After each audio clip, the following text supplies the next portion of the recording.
Right, if you're with me now, you are concerned about how to talk about structure in poems. So I'm going to use the conflict poetry in order to show this, because the conflict poetry has got a similar selection to all the other groups of poems you could have chosen. So you get generally three types of physical structure, right? Notice how there's always a title, and the title itself is a structure. So you could quote the title either as a quote for language or as a quote for structure. So technically you've already got one quote in the bag if you're remembering the title.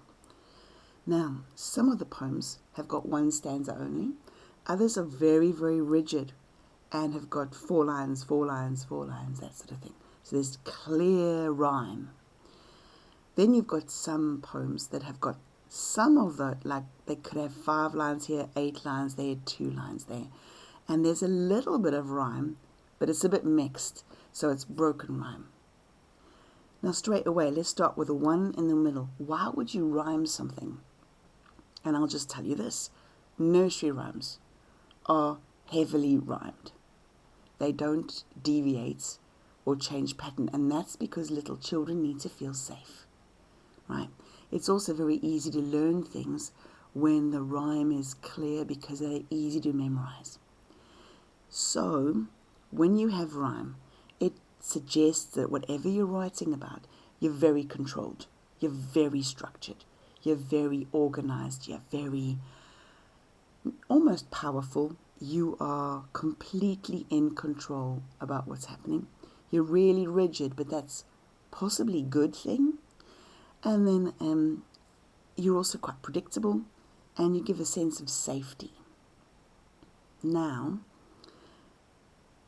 that's all fine when you're doing a nursery rhyme. But we're not doing nursery rhymes here. If you look over at I'm just going to add them in here. These are our war poems. Do you remember these from last time?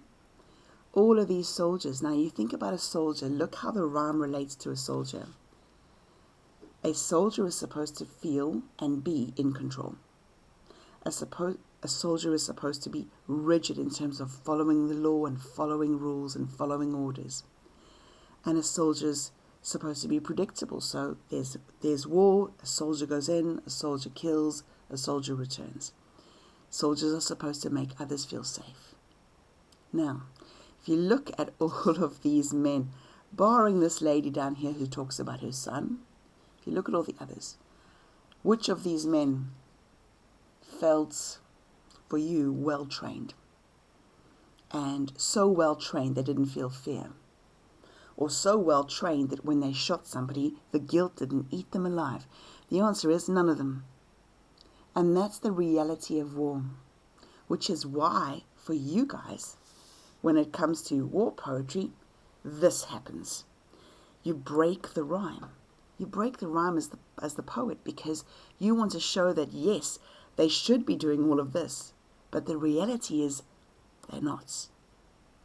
So there's some control, but the guilt leaks through or the panic leaks through, and it's dangerous because the moment you're not doing this as a soldier, it could be said that you're not patriotic, that you're not 100% dedicated, that you're not brave enough to be a soldier. We know that none of those things are true, but it's very hard to not feel that those things are not true if you're an actual soldier. Now, all of these men here, yes, they're on the field, and yes, they're in the uniform, and yes, they've got weapons, but war is not neat like this. It's not neat and tidy and straightforward. It is messy. The best one to show you this is Remains. Remember Remains, how he's walking with his friends, they shoot a guy, there he is, they shoot a guy, he bleeds out on the ground. And then when the bloke goes home, the man is in his head, so he's gone behind enemy lines. This memory, this moment has gone from being physical to being internal. And he cannot get rid of it, but he also can't talk to anyone about it because that would be to admit weakness. which he can't do. He's too afraid to do it. I mean, there are thousands of reasons why men don't talk about war. What we've got to understand is he's got a good reason why he won't. We have to trust him there. Whereas the others here, Kamikaze is interesting to read because have a look at the rhythm and have a look at the rhyme. They change like halfway through, because when he changes the script, when he turns the plane around, then suddenly he breaks what the tradition of sacrificing for your family, and his life never recovers. So the stanzas are very messy and the rhyme is very messy.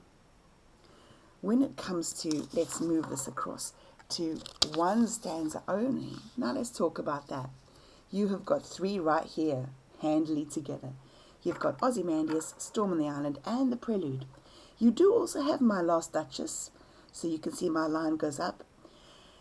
My Last Duchess, all the things I'm going to say about Ozymandias apply to My Last Duchess. But first, let's go with Storm on the Island. Storm on the Island being a storm on the island, and of course the war in Ireland, and the people huddling in their homes. So Storm on the Island is one stanza because it's in present tense and it's one moment in time. That's it. So the poet drops you in to one moment in time and lets you look at the reality of what it's like while you're waiting for this storm to pass. It gives the reader a very clear feel of the reality of the moment.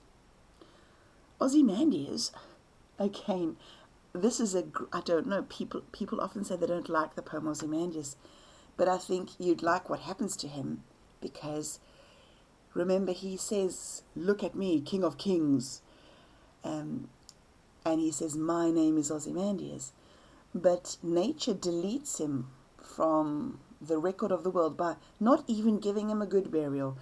Nature only half buries the statue after having broken it with just nature and weather. So you've got a lot of disrespect here that nature gives this man, which he thoroughly deserves.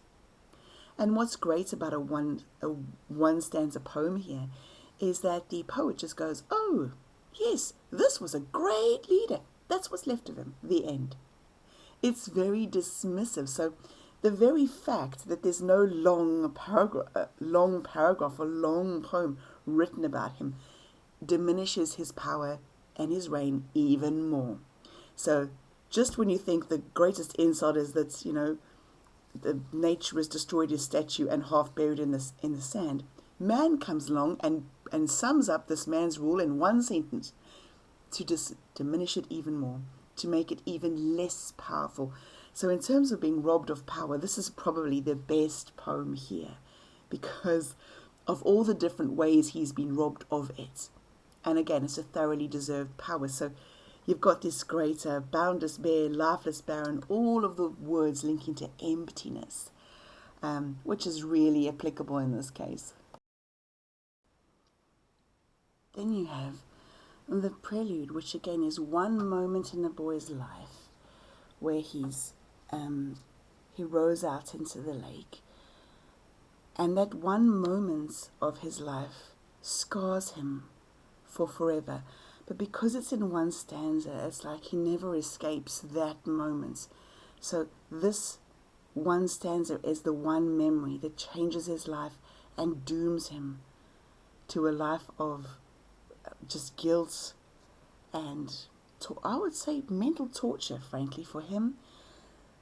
So my last Duchess, this one over here, so similar to Ozymandias because it starts with my Duchess and ends with me. So it's a complete narcissistic rule here. And unlike Ozymandias, when nature buries him in the sand, what happens instead in My Last Duchess is other men bring forward the next victim. So what you have is this poem, which is really quite incredibly cruel. My Last Duchess, while he is standing talking about his dead wife, he's standing next to a man who's brought his daughter as the next bride to be. And this man, this host, is talking about how he could not control his wife, and he explains that her smile is the thing that did it for him. The smile is the thing that he could not tolerate because she was a nice person and she gave her smile away too freely. Right, so that's basically structure. Can you quote structure? Answer is sometimes. But if you're saying there's one stanza, well, you're not going to rewrite the poem. You're just going to say there's one stanza which suggests that. That's what you would do. You would not quote the rhyme. You would just say the rhyme is solid or the rhyme is broken. You don't have to quote it. Things that you could quote, though, that are structure are these things. Obviously, I've said the title already. The title is a structure because it kind of foreshadows what's happening in the text, like with any title. So repetition, especially when its beginning and end is really similar, like from Exposure when he says, "But nothing happens," compared with My Last Duchess. Really important because any repetition will contain the main criticism that the writer wants the reader to remember.